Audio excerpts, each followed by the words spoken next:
O presidente dos Estados Unidos, Donald Trump, conversou por mais de 2 horas com o russo Vladimir Putin.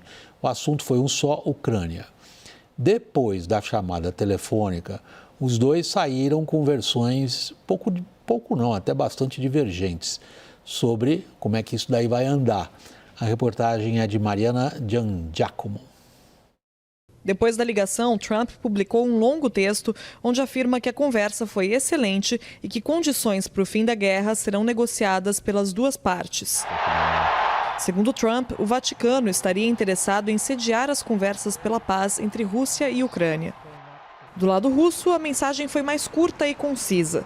Depois da ligação com Trump, Putin afirmou que a conversa com Trump foi produtiva e franca e que aceita a negociação de um memorando com pontos que considera essenciais, ou seja, os termos dele. Президент Соединенных Штатов высказал свою позицию по поводу прекращения боевых действий, перемирия и со своей стороны отметил также, что и Россия выступает за мирное урегулирование украинского кризиса. Мы должны просто определить наиболее эффективные пути движения к миру. Além da reunião com Putin, o republicano também conversou com o presidente ucraniano Volodymyr Zelensky, que pediu que Trump imponha novas sanções à Rússia, caso o país não apoie o cessar-fogo. Zelensky também pediu que Trump não tome nenhuma decisão sobre a Ucrânia sem a participação dos ucranianos. E disse que quer uma nova rodada de negociações mediadas por países europeus. Ми розглядаємо в будь-якому випадку можливість зустрічі всіх команд. Хочемо на високому рівні. Америка, Україна, Росія і європейські НСА, представники тих країн, які зараз звучали, так, і плюс Великобританія. A presidente da Comissão Europeia, Ursula von der Leyen, o chanceler da Alemanha, Friedrich Merz, a primeira-ministra da Itália, Giorgia Meloni, e o presidente da França, Emmanuel Macron, participaram da ligação entre Zelensky e Trump. Depois da conversa, von der Leyen agradeceu Trump pelo que chamou de esforço incansável pela trégua na guerra da Ucrânia. Os Estados Unidos ameaçavam deixar a mesa de negociações sem ver progresso e agora falam de forma otimista sobre um possível acordo entre Rússia e Ucrânia. Ainda assim, não deram explicações sobre o que pode ter mudado para que as negociações de fato aconteçam. Ao mesmo tempo, a Rússia mantém os ataques ao território ucraniano. Neste domingo, os russos lançaram um dos maiores ataques de drones desde o começo da guerra, atingindo uma área residencial e deixando casas completamente destruídas. E segundo informações do jornal New York Times, Putin enviou tropas do exército russo para a fronteira com a Finlândia. Utilizando imagens de satélite, tendas, abrigos para jatos e garagens para veículos foram vistos em diversos pontos próximos do território finlandês. A Finlândia foi um dos últimos países a entrar na OTAN, adotando o tratado oficialmente em 2023. O governo do país acredita que a movimentação russa não representa uma ameaça imediata. Roberto Pfeiffer, vamos tentar tirar essa espuma toda das declarações, das frases. Muitas delas são simplesmente inócuas, não param uma hora no ar. Vamos ao que fica. Estados Unidos diz que quem vai resolver as coisas são Rússia e Ucrânia falando direto. E quem poderia ajudar seria o Papa, acabou de ser escolhido. Como é que a gente lê isso na prática? Os Estados Unidos largaram a Ucrânia. Sim, os Estados Unidos rifam a Ucrânia porque conversas diretas, bilaterais, Ucrânia-Rússia, a Rússia tem uma vantagem enorme, né? Uma posição assimétrica, contrária para a Ucrânia, já que a Rússia tem um expressivo ganho no campo de batalha, a demanda territorial é inegociável por Putin, assim como a desnuclearização da Ucrânia, o seu não ingresso na OTAN e um regime neutro. Essas são condições que Desmilitarização. A desnuclearização, não ter acesso a armamentos nucleares. Uhum. Com que ela já havia concordado e entregou o que ela tinha lá em 1994. Sim, mas continua nessa condição. Essa é uma condição sine qua non para Putin. Então, o ponto de partida para a Ucrânia é esse, que é extremamente desvantajoso para a Ucrânia. A Europa fica alijada das negociações, o Trump também rifa a Europa, né, nessa postura do primado do bilateralismo, e a presença do Papa é meramente simbólica, né, para ter um mediador, né, para fazer os bons ofícios necessários, apenas isso. Engraçado, Lorival, às vezes eu tenho a sensação que o Putin é muito mais claro no que ele diz, depois de passar por um evento como esse, da conversa de 2 horas com o Trump, do que o próprio Trump, que é muito verborrágico. O Trump refaz de novo a demanda principal dele, que as causas, as raízes têm que ser abordadas. E a raiz de tudo isso, na visão do Trump, eu estou me confundindo. A raiz de tudo isso, na visão do Putin, é que a Ucrânia não deveria existir como país. Exato. Embora ela seja muito mais antiga do que a Rússia, concorda? Ah, bom, se a gente quiser, a gente vai pôr no 1000, tudo bem. 1822. Elas são a mesma coisa, né? Elas surgiram em Kiev, isso, que é a capital da Ucrânia. Né? Então, a Rússia surgiu em Moscou, 550 anos atrás. Bom, mas, enfim, sim, o Putin tem sido muito claro, desde quando ele reuniu as tropas lá no final de 22, né, nas fronteiras com a Ucrânia, que era assim...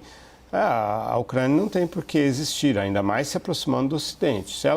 Se fosse um país como uma república, como na época da União Soviética, em que ela obedecia a Moscou, tudo bem, pode ter essa república. Agora, querendo ser parte da União Europeia, de jeito nenhum, né? Que foi o que desencadeou a crise em 2014, quando a Ucrânia deu os passos para se tornar integrante da União Europeia. Foi isso que causou a invasão.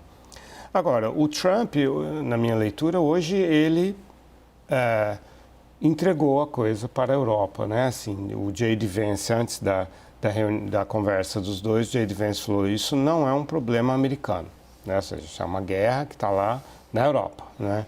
E o Trump também, depois da conversa, falou, não, eles vão resolver entre eles a partir de agora, porque são eles que têm que negociar, porque eles é que sabem os detalhes do problema e tal. Eles, Ucrânia e Rússia, né?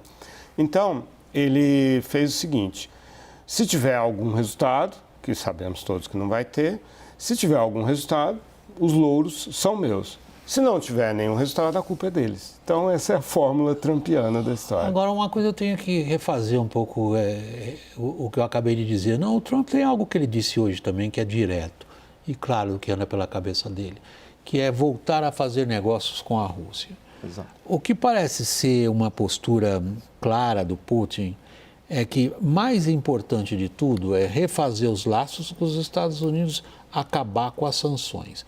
E aí ver como é que ele resolve a questão do controle territorial daquelas áreas da Romênia que ele já declarou como sendo parte da Rússia.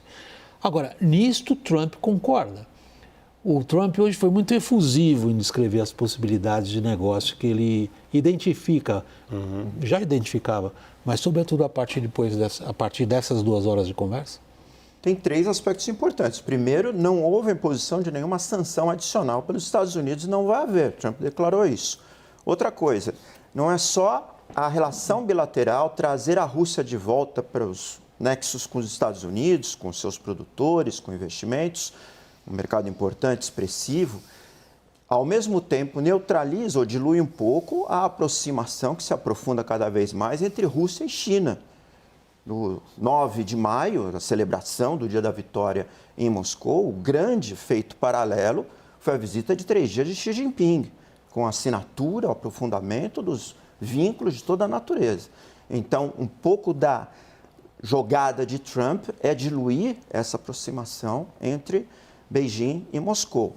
E, por fim, a reconstrução da Ucrânia, que é um objeto de desejo de qualquer grande conglomerado industrial de serviços, europeu, americano, russo, chinês.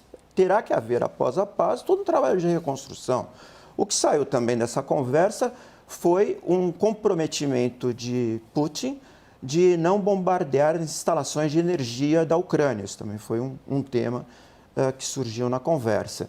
Então, assim, o escopo entre os dois países foi ampliado, mas tudo dependerá, entre os dois países, Estados Unidos e Rússia, foi ampliado de modo positivo.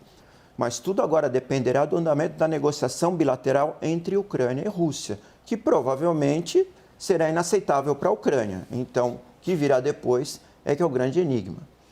Lorival, Putin parece uma interpretação do comportamento dele. Evidentemente convencido de que o tempo trabalha a favor dele. Levando em consideração dois aspectos. Um é esse. 2 horas de conversa, o presidente americano praticamente considera que aquilo que o Putin quer é o que ele está disposto mesmo a que seja alcançado. E em segundo lugar, pelo que a gente lê nos blogs especializados, os russos têm mantido um esforço grande de recrutamento. Eles têm tido, consequentemente nessa guerra, um manpower, uma capacidade muito maior que a da Ucrânia de pôr gente lutando em combate. Putin parece acreditar que ele ganha militarmente? Ele pelo menos pode acreditar hoje que não será derrotado, né? Porque a Europa mesmo com toda essa mobilização, ela não demonstra uma resolução tão forte assim, né? Deixou passar um deadline, né, um prazo final que ela mesma tinha colocado para o Putin na segunda-feira passada. De um cessar-fogo de 30 dias. 30 dias, senão nós vamos impor novas sanções. Cadê? Né? Seria a 17ª rodada. E também sanções, pelo amor de Deus, né? Assim, 17ª rodada de sanções. É uma coisa que não tem nenhuma credibilidade, né? E a pressão dos Estados Unidos se esvaiu completamente, aquela que Joe Biden colocava, que também não era com toda a decisão, toda a resolução, também se esvaiu com Trump. Agora Trump aceita o que o Putin disser. Então o Putin tem todos os incentivos para continuar nos objetivos dele, dos quais ele não abriu mão, tá? Ele deixou muito claro hoje que não abriu mão, que é subjugar. O objetivo do Putin é subjugar a Ucrânia, com o ganho de que ele ganhou essas 2 horas de conversa com o presidente do país mais poderoso do mundo. Como que ele fez isso? Foi para uma escola de música em Sochi, estava visitando uma escola de música, peraí, eu preciso ali atender o Donald Trump. Ou seja, é algo corriqueiro na minha vida, não tem nada especial, não estou lá no Kremlin preparado para essa conversa. Não, o presidente dos Estados Unidos me liga, minha vida é assim mesmo. Entendeu? Se trataram pelo primeiro nome, né? Então assim, ele capitaliza muito bem essas coisas, né? Assim, ele domina essa coreografia no sentido de ganhar o máximo de ganho político e mostrar, sim, depois daquela humilhação dos anos 90, do fim da União Soviética, eu coloquei a Rússia no mesmo patamar dos Estados Unidos e da China. E, Lorival, você levanta um ponto importante, que é a repercussão doméstica na Rússia da campanha militar. E o fato de que Putin não pode retroceder domesticamente, sob pena de ter a sua popularidade e o apoio generalizado da população solapado. Então, ele está numa situação que ele só pode ir adiante. A Rússia é um universo complexo, nacionalidades, etnias, religiões, e ele tem isso sob controle hoje com essa campanha e com esse ideário de retornar a uma Rússia grande. Sim. Putin à beira da vitória? Eu diria que sim. No terreno, ele já tem quase 100% de Luhansk e dos 3 outros oblasts, quase 70%. Lorival? Eu acho que a Ucrânia vai continuar resistindo, acho que vai ter ajuda europeia, então, infelizmente, o banho de sangue vai continuar. A Europa não pretende permitir que o Putin ganhe essa guerra, o que não quer dizer que a Europa oferecerá para a Ucrânia o que ela precisa para derrotar a Rússia.